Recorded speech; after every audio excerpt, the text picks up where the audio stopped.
Hi, everyone.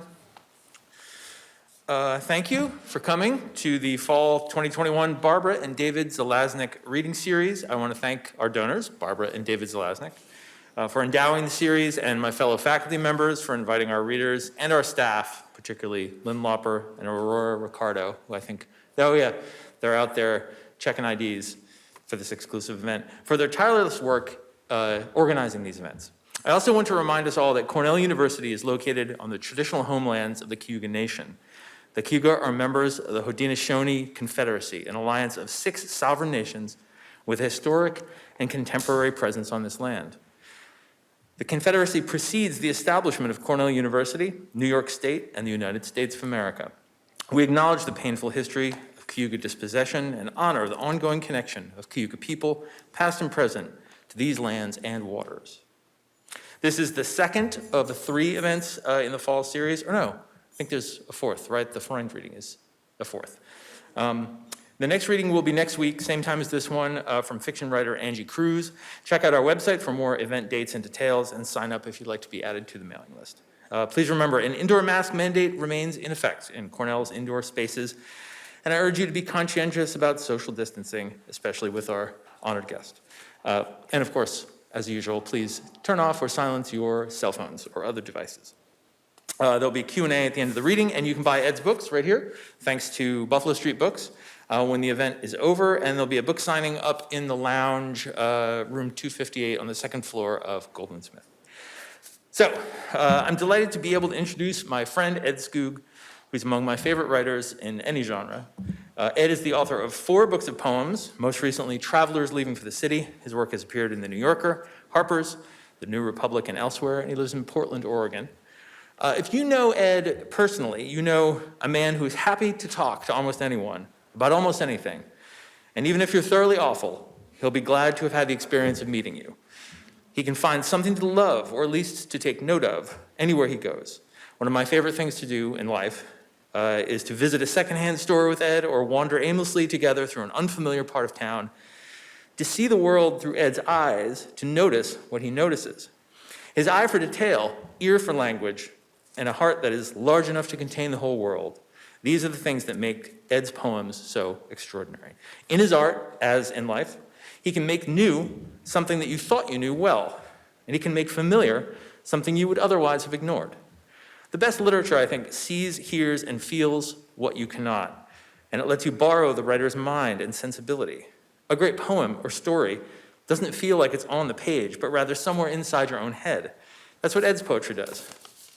It's not uncommon when a fiction writer is deft with a turn of phrase to say that they have the sensibility of a poet. But it's less often said that a poet has a novelist sense of scale, space, and story. Ed is such a poet. His work can create a complete, living, sometimes harrowing world with just a few brushstrokes. His 2 most recent books, the conversational, amiably macabre Run the Red Lights, and the fragmentary epic Travelers Leaving for the City, are also his 2 best. They're about a lot of things, but mostly about the tragic unknowability of other people, from the soon-to-be murderer leaning against an alley wall, to a grandfather you never met, the friend of a friend who vanished in a wedding dress, to your own child clutching your hand as you cross the street. I don't think there's a better writer attuned to the essential loneliness of being alive, and yet there's also no writer you feel less lonely reading. I'm happy that we're all together tonight, and especially happy that we're all together with Ed. Please help me welcome him to the lectern. Thank you for that very generous introduction, John. Thanks to everyone in the English department and creative writing here at Cornell, the donors, and Lynn, and very grateful the MFA students who came and had a nice conversation this afternoon about the poetic imagination, in which the things that I'd planned to say were very incoherent, and the stuff that was off the cuff sounded vaguely reasonable. Enjoyed meeting everybody.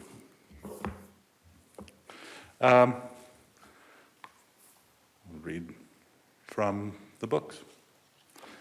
This is Travelers Leaving for the City, which came out in May of 2020, which was really good timing, as you might have guessed, for book sales going around reading the poem, sharing the work, shaking hands, all over America. It was kind of a bummer. This, the previous one, Run the Red Lights, came out the week of the 2016 election. Also good. Stop publishing. I think I might stop. Sounds like a rough day. Yeah, well, rough day was, my mother's on the cover, which I think maybe helped. I don't think any major catastrophes happened at that one, but they're getting worse and worse. So, Travelers Leaving for the City, I wrote,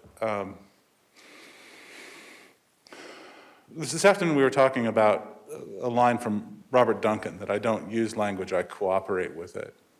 And that was in the back of my head all through writing this, which I felt compelled to write. And I felt sort of guided in a way that I don't fully understand. I feel I sort of co-wrote it with my grandfather, who was murdered in 1955, who I wouldn't have known because I'm not that old. My eyebrows have turned white in the last couple of years, which bothers me more than the weight and the gray hair, but I didn't know him. And nobody in my family ever talked about him. I only found out that anything about him after my grandmother and mother had both passed. And one day I started writing. I didn't know I was really writing about him or in some emanation of him, but the writing felt different and the experience was different. I don't remember writing any of the book. I realized that, and that kind of freaks me out. I have the drafts. I can show proof of authorship, but it was sort of a guided cooperation with forces that I don't understand. And with that being the case, the book should be better. But so I blame my human limitations, not whatever else was helping me with it. And this is the first poem that I wrote from it. It's called My Shirt.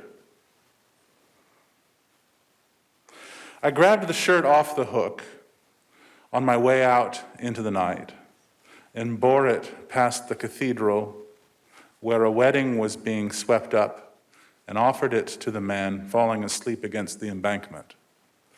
He said it wasn't his and waved me down the alley. The shirt made a face and wanted me to wear it. I said maybe in the morning. Then as the rat chattered under the car in the morning then as the rat chattered under the car. In the pre-flight lounge, I set it on the piano and hurried back towards my own losses. Keys alternating with shadow, a white of a parasite bird's hunger. And on the wind, I heard the silkworms, a thread maker, a tailor, telling me that around the corner, a horrible infant would be calling my name, and was, only it was the emptiness of generations, and a vine coming unglued from a downspout.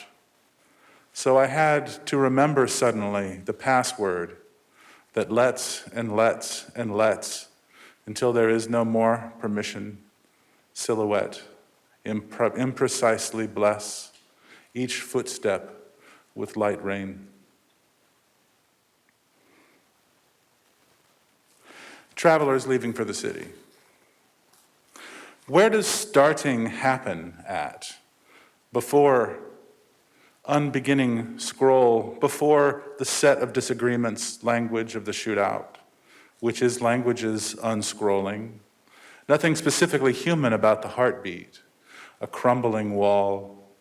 They put away their light duffels in the rooms. They talk about the labor of dinner, divide into pleasant domains, the onion chopping, corner swept bedmaker, following an idea, long clapped and retrieved, quick walk around the pond, a bleak dead eye of when memory will falter, dusk between leaves, a breaking into the eye, the way back's cyclopean and unstoppable. I need to be ripped apart gently, like a thing with gears. And I stayed quietly, with bliss of supper and play on the carpet before bed. And I tried to make sense and make meaning and make money and masks. I have deer on my side instead of hunting, and the rolling of dice instead of their enumeration. A painted bell, a portrait that rings, and watched the scroll in museum light, static and coursing, watched day develop all in one person, the many-personed self, heat in the shade, the long sentence waiting for the doors of the granary to open, dragonflies by the pond, the garden, and the wild, rough drawings behind it. And I am working my way toward dying in my own surround sound increments. Farmers at the water wheel, the massiveness of the farm in their shoulders, angle of the bucket, the weight of the cooperage. That's where the beginning. Spilled droplets in moth-littered dust. Even before we meet, we never got over each other. Even before we met, we never got over each other. Over you in the composite blue. Winter does, when we are together, things. All at once the congregation gives up, sells the bell, sells the sleds, the shale and the window and the shadows of the shale, leaves you walking from chapel to trains, livid with sleeping bags and wet couches. We never get over each other in person. Past the forms and the farms, past quarry and query, the moon's flesh and the river's an ink stain. Under the bridge, they step out again, argue with the pallbearers and the bride's pallor, the bird seed and the bindweed. They stop for milk around midnight. And get me some hot dogs, too, while you're in there. I'm not going in. Where am I suddenly? Oh, the land of the dead. Pardon me. I didn't realize it. And the letters said they aren't going to be delivered, are they? I had thought the audience for these moments was an ear, like my mother's ear. But now I see slip galleons from the edge. She said she took a train. But there is another thing. I went down to the rhododendron field because, leaving for the city, she heard the pots and pans. There is a way of being alone ghosts know. A trick to ignore what you're aware of. Rowing out Dawn's fishing boat into recombinant weather, or rowing in with the tide back to shore. There was a lot of weird stuff in my pockets yesterday. Now where is it? The ring of water, her iced tea left on the deck chair.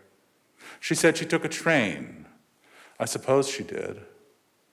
Her compartment, fabric coming apart like a coconut shell, sitting up to sleep, half sleep past country smoke in factory yards.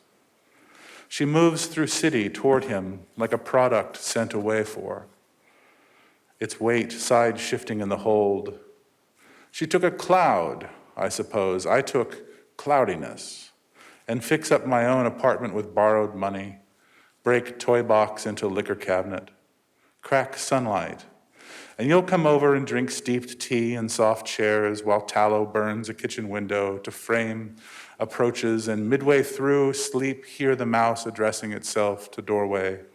Fix it all up with battered thyme and roast chicken and wine you brought 2 springs ago with rosemary sprigs, one for the chicken, one kept in the shallow of a water glass on a side table. I will be the one who hasn't forgotten, fixing up apartments as treatise on finding one's corner, the Overhearing, Pittsburgh, isn't there anymore. Rode by it on the gray horse, and instead, a place where they go sick, a place of only mist. To properly understand the 12 Pittsburghs of the heart, but nothing to grasp or die for. And when the adults told me to cry, I sang on the uneven riser which swirls like northern lights in the ear. In 1955, my mother's father, a steelworker, was shot and killed in his hotel, intervening in an abduction attempt. The shooter crazed and lovesick, according to his mother.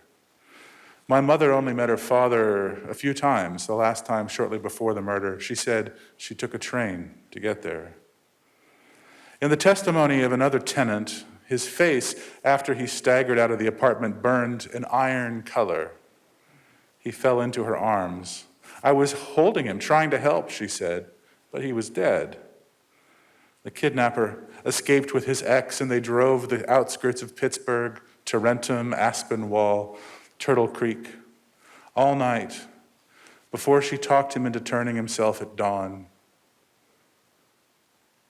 Clouds are in a composition useful to fill space around the invisible.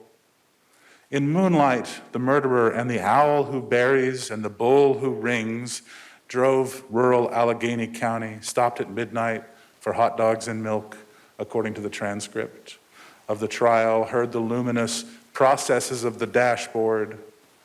I suppose he sang like a scarf gone out long behind, like magnetism, like thorn bushes, like wind around a highway sign. He went up and asked if anyone was dead again. Why they need to assert themselves even after we told them about sorrow. I think my grandfather's ghost rode alongside them 11 miles, peering in before departing. Who wasn't with him the night he was killed? Like hearing a stranger's headphones in the spirit of canceled flight and a storm coming.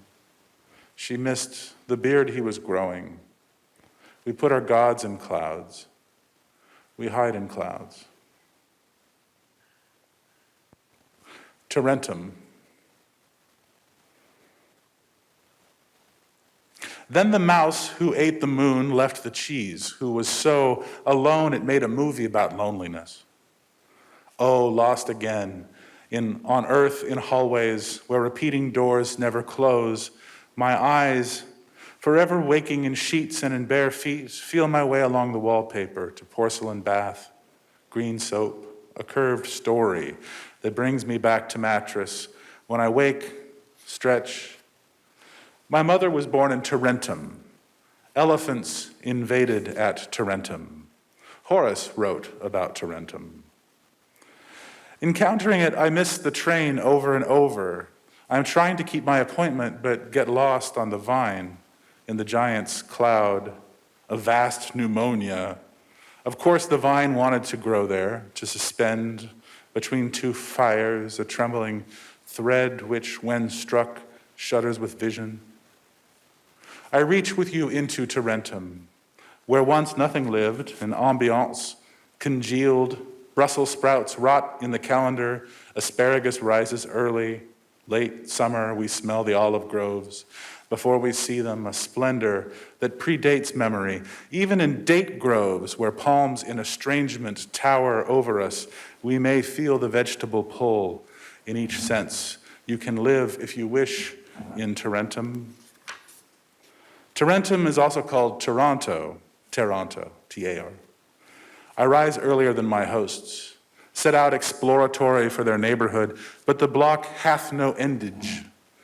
Lion pale lawns set out for dummy crocus in a grave robbery walk, miles through early sunup.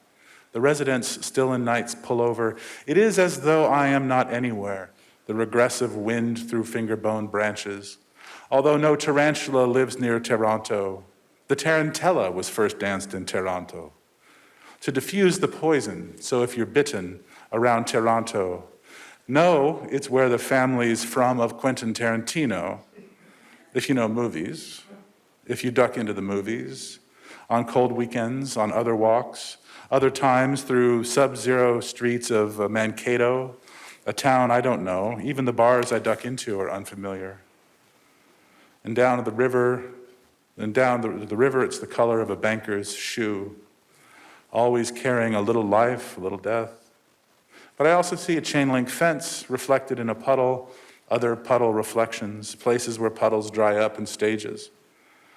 The cracks written there, the flakes, the traces.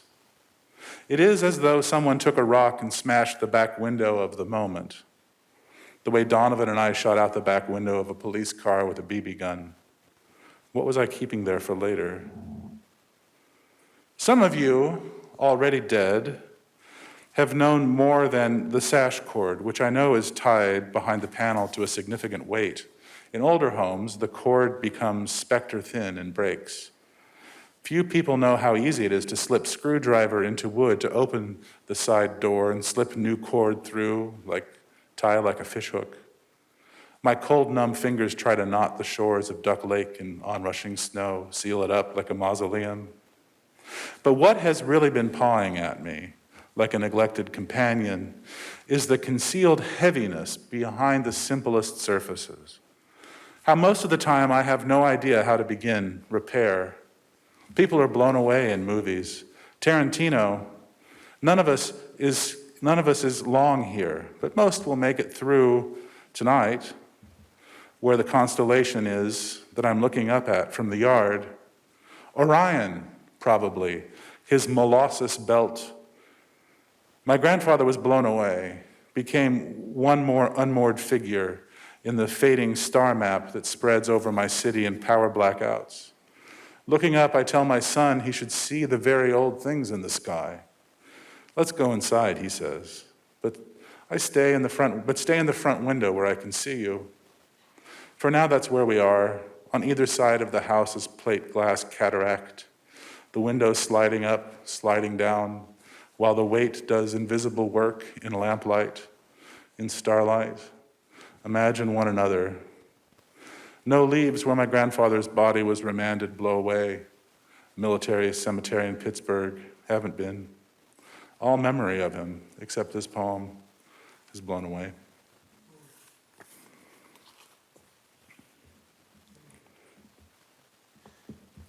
Let me read from something else for a minute. That feels weird to read it. I haven't had much opportunity to. I want to read this poem for John because he was with me when the occasion occurred, the secondhand store in Missoula, Montana. When I told my friends I was coming to Cornell, all they wanted to talk about was how great the Grateful Dead concert was that was here in 1977. Because they listened to it a lot, and I do too. The Grateful Dead, for those of you in the back, was a band in the 20th century that was not even very popular, but somehow was a thing. Grateful Dead tapes.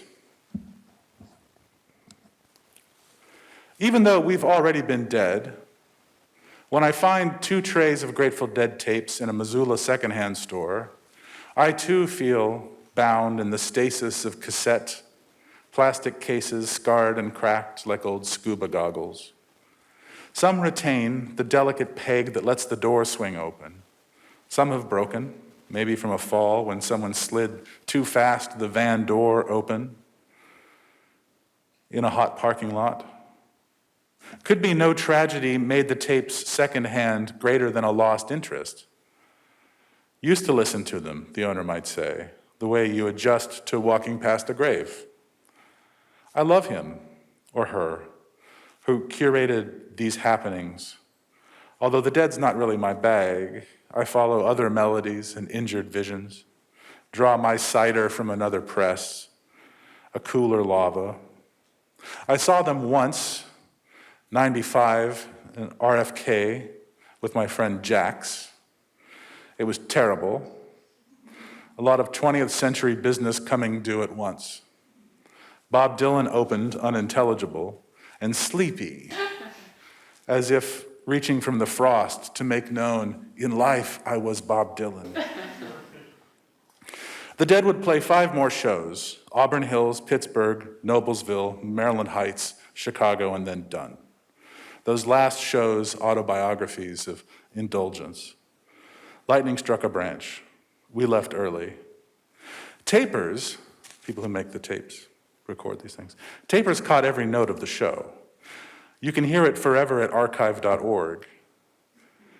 In my greatest period of disorientation, the dead, like death, seemed best avoided.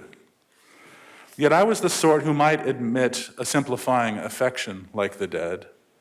I remember coming down in a cornfield near a creek at dawn, talking it out with Jason, whether those trees were weird or that weirdness simply took the form of trees. And every woman I pursued had a pet cat that made me sneeze. They either liked the dead or Neil Diamond, yet I would persevere. Like one with a disorder, hanging in the doorway of their petite kitchens while they ground coffee or searched the crisper for a roommate's hidden beer. I longed to become more elaborate. My approaches too simple and still are, ask anyone, about pleasure's light opera and the children's music of the first kiss and the hair metal of the second.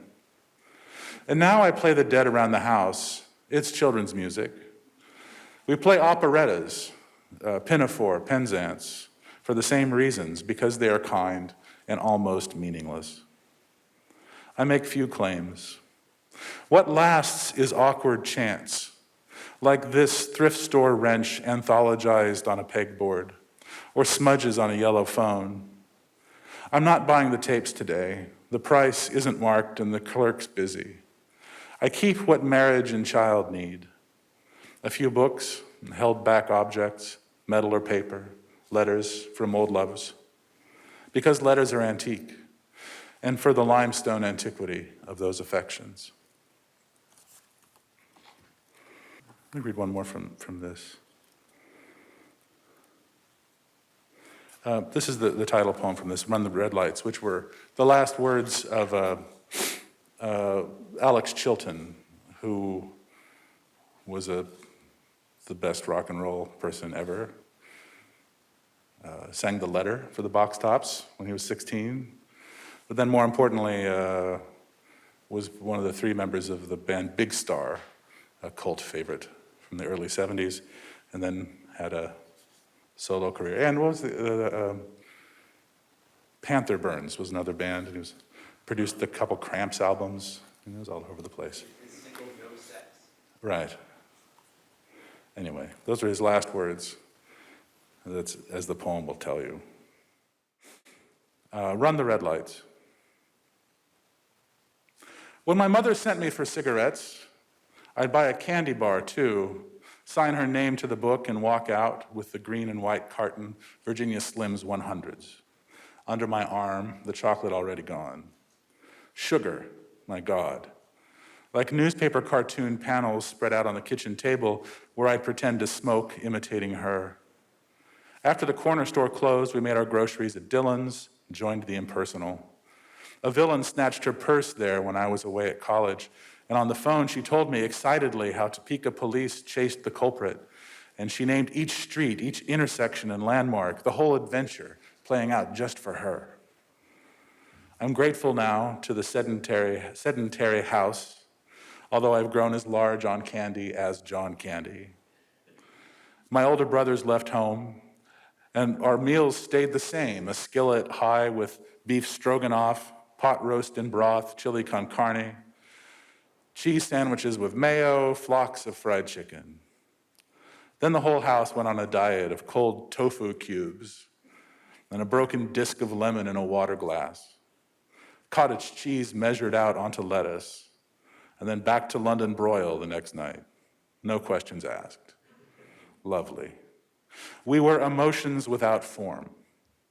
And I carry it with me, not just in frame, arm, and jowl, and belly, but here in the intergalactic space of written thought, the infinite stage where we come to talk to each other. Sugar makes me curious. After Hurricane Katrina, I took the diet where you eat meat and lost 100 pounds from a surfeit of bacon, sautéed pork medallions, beef, and lamb. The weight fell away like a knight's armor after a joust.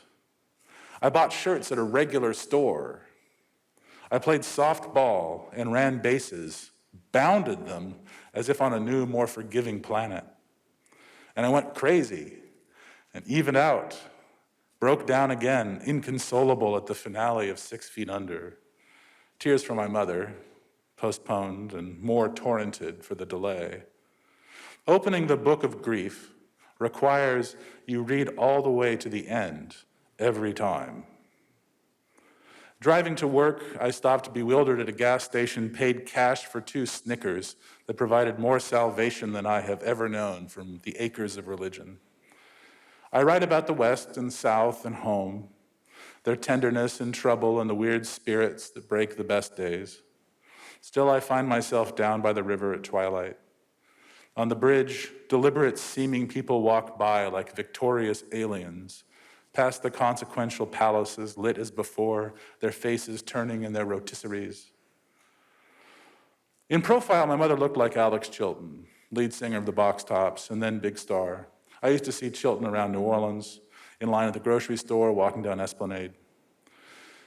My mother also had a solo career, playing solitaire and watching our own TV in the kitchen, and dying before everybody else. Dying, Chilton urged his wife to run the red lights, his last words. When I had to leave my mother in the hospital, that was hard. And then again at the funeral, I set a marble under her folded hands. Don't know why. It's been 10 years, 10 fingers, the closed eye of each knuckle, each nail, its year's fullest day moon. Which shed the other? My scar from opening a window, such force to move the wood frame, so little to shatter the glass it held. To be held so again, 10 years so, 40 seasons, 80 endings and beginnings, well, always a gust in them, which is the sigh of how she would note each leaf and bird. One hand to hold the coffee cup, one the cigarette. The red ember she became at midnight. Red light. I. This book is mostly, I was trying to find the prosody of conversation, and I was also trying to imitate the Australian poet Les Murray, which I have done so physically, and try to do in verse as well. Let me finish with a poem I was talking about in the meeting today.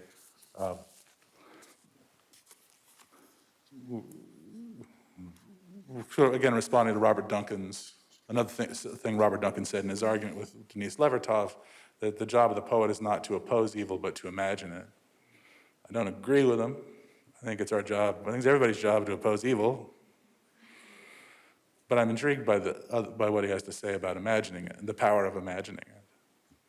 And so this poem I wrote, kind of exploring that. Timothy McVeigh at the Dreamland Motel. You must tear yourself up entering room 25, the way children were torn apart, blasted in the daycare. And it seems I must say it over and over to myself that he intended to kill the children, and to not see the killing, and took pains to avoid being hurt himself, who was once a child and got away. As one survivor tells, how pinned beneath concrete so tight she couldn't spit out her gum, she held an unseen hand, disconnected. And although the detail is grotesque, she said it was still part of the real person, and I am holding your hand into the smoke to be changed by events, holding my own child's hand at crosswalks, in parking lots and public places where danger is disorder, a break in the pattern that conceals us like a snail in its shell, which delicacy is strongest, slug or snail. A metal slug is a round bullet. It spins like a planet, bringing the morning. Timothy McVeigh rose and slept, just like you and me.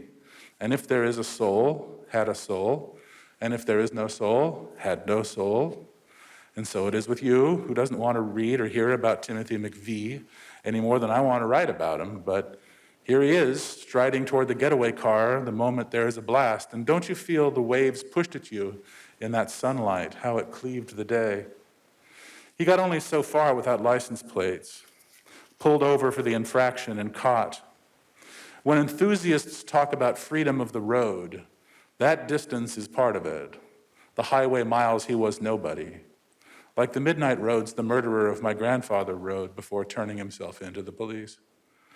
You may be allowed to tear yourself up like a ticket, entering the world of bombers, the explosive avenues and rigged doors, and want to turn for peace to beauty as a badge so that you might be known for your goodness. Bless the dead. He registered for his room as Bob Kling, and then tore it up and put his real name. He talked the manager down to $20 a night instead of 28. The Ryder van may or may not have been parked there. It still is uncertain what happened, in what order, as often the case is when the sluggish estuary of language washes into memory's current.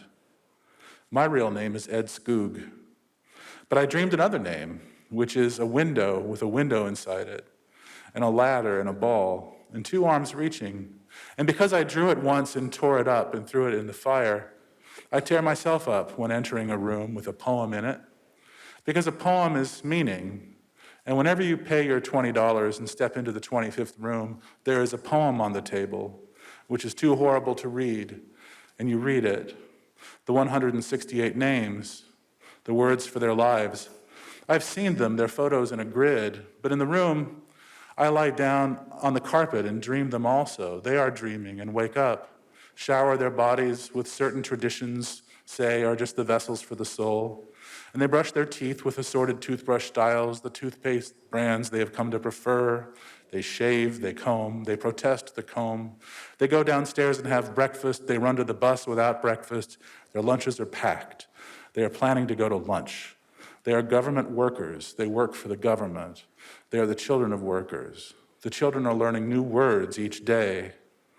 In Junction City, Kansas, the voices are waking too. The clerks and the neighbors, the owner's son who tells the driver of the yellow bomb he can't park it by the swimming pool, only by the sign.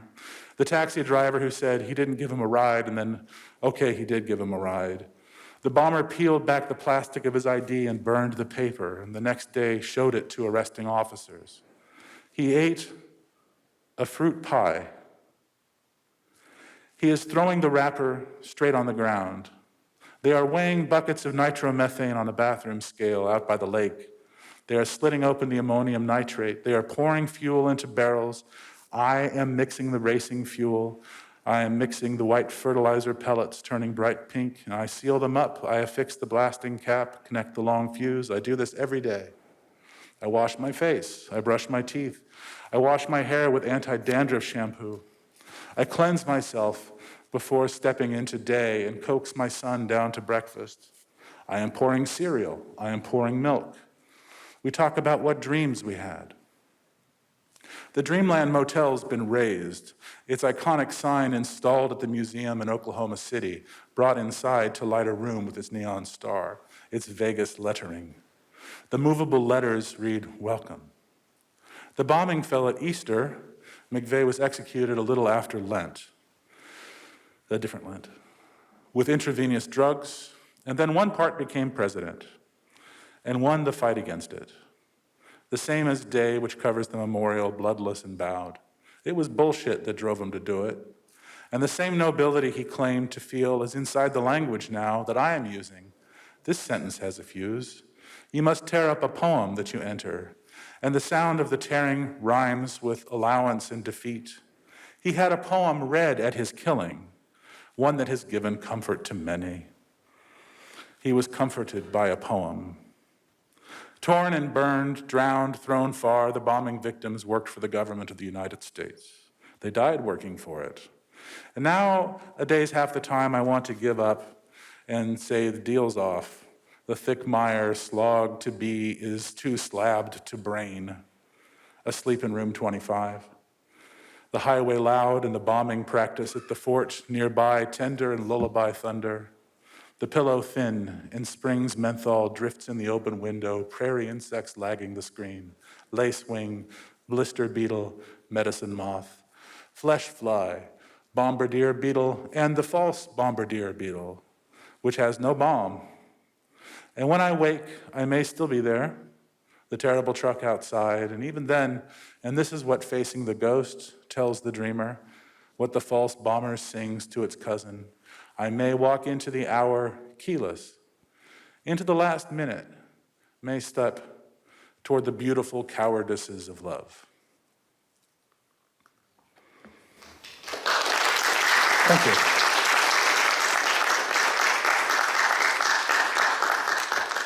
So we have about 15 minutes for questions if you have any for Ed, and then afterward, I encourage you to buy a book and come meet us upstairs to chat. But for now, if you have questions, have at them.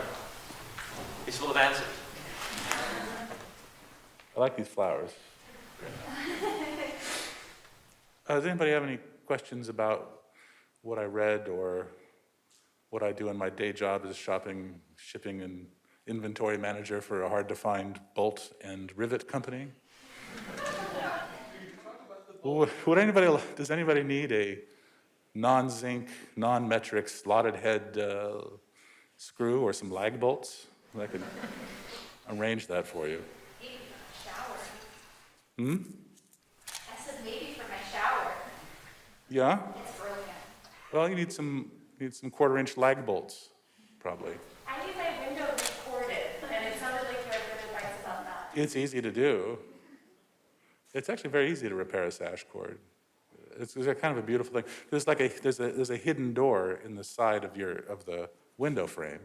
Usually like a little old nail in there, and you just kind of pry it back and then do your magic. I'm curious, when you discovered that your grandfather had been murdered, to what extent did you feel beholden to uncovering the facts of the event, and to what extent did you feel licensed to create, fill in the blanks and fictionalize, put memory around them as well? Well, I was surprised by the incident, which was quite dramatic, and by the suppression of it by my family, which I understand. But I was mostly interested in how it affected my mother, who was by then already, she was in her early 20s and already married my dad and already, But how it affected her sense, selfishly, how it affected how she saw me. I wanted to bring it around to me, But I had, 5 brothers. She ended up in a house full of guys, and how her father's murder affected the choices that she made in the ways that she saw us and saw herself, and how even not knowing anything about the incident, how it did end up, it did have a big effect on me in ways that I don't know. So I feel licensed to talk about it because curiosity, and I felt called to do it. And I feel like I cooperated with something inside language as I learned it, which is sort of him. I don't believe it was him, but it was that silence in the language that you learn from you learn language from your mother, and this was her silence. And so that is already encoded in my sense of language, I think. And also, as somebody said, if you want to talk, if you want to confess a secret, put it in a poem. I know that nobody in my family reads my poetry, so maybe if I published a novel about it that got turned into something on Hulu, they would suddenly take an interest in my work. We have a good relationship, but they're not going to read anything. Even when I tell them what it's about. Even when I put our mother on the cover of a book and nobody said anything. No one in my family has ever asked me a question about anything I've written because they haven't read it. And that's fine. I'm not writing for them. This book is dedicated to strangers. That's the dedication. It's true. I'm not writing for people in my life. I'm writing for an audience. But do you see Stephanie Land's, a friend of did you know Stephanie back in Missoula? She wrote this book, Made. No. Oh. That got turned into, the book sold very well. But then I just read today that it's, like after The Queen's Gambit, it's the second most watched thing ever on Netflix, and it just came out like 2 weeks ago. See, and in her case, she wrote a book. I don't think anybody in the family cared about the book, but now that it's on TV, you know, she's probably having to field questions. Juan? Just kind of, when you were reading about McVeigh, and in the other poem where you you inhabit in the imagination the shooter of your grandfather, it made me think about like that one quote, "No man is an island." Entire unto himself, yeah, John Donne. Mm-hmm. Yeah, I guess I was wondering, is part of, I'm wondering if the implication of inhabiting these people, is that to some extent a transfer of guilt? Or maybe not transfer, but a spreading of guilt, making it so the evil of one person becomes the evil of all, in some sense? Is that an implication that, you know, is that something that you would agree with? I like that reading. I haven't thought about it in that way, but that seems like a reasonable inference. Yeah. No, I mean, yeah. And that was not the intention, but I like that. That resonates with me in thinking about the book. This might not apply as much to the newest one, but how do you start a poem? How do you find that? Do you start with, because you're writing about things from your life, do you start with the thing? Do you start with a word or an image? Like, how do you start? Where do you find that poem? Well, everyone is different. Sometimes I sit down with a formal challenge in mind, because I often write things, first drafts in form, and then they aren't after that first draft, because that is my desire, but it is not my skill, and that's not really my voice. But that's where I'll sometimes start, is just sort of trying to puzzle out language. Sometimes before I had a kid especially, would just jot things in notebooks for hours and type them up a few times a year and see what was in there. And then when my life had to become more orderly, I would usually sort of have more of a subject in mind and sort of mostly write the poem in my head, and then when I had a minute, write it down. I don't have a way, but usually, the germ of it is usually an image, something I want to share. I feel sort of the call to speech is also, I think, an urge to share, but I've got to figure out what it is that I want to share first. I want to share something, but I don't have anything, so I better puzzle it out. It's hard to generalize, though. I don't have a regular way of doing things. The last poem you read is going into my very selective, unpublished anthology of poems in which the poet includes his or her own name. Yeah. I wonder if... I've got a few more for that, because that's actually something I do. It's a habit of mine, yeah. Well, what would you think you're conveying by that act of putting your name in the poem? I mean, one obvious thing it does is to sort of get rid of the idea that the speaker of the poem is always a fictional character. Was that what you were trying to convey? I think I might be more fictional when I put in my name, I don't know. It's a funny name. It's a very concrete sound, partly. So it just sort of fits sometimes. No, I suppose I don't know why. I don't know why I do it.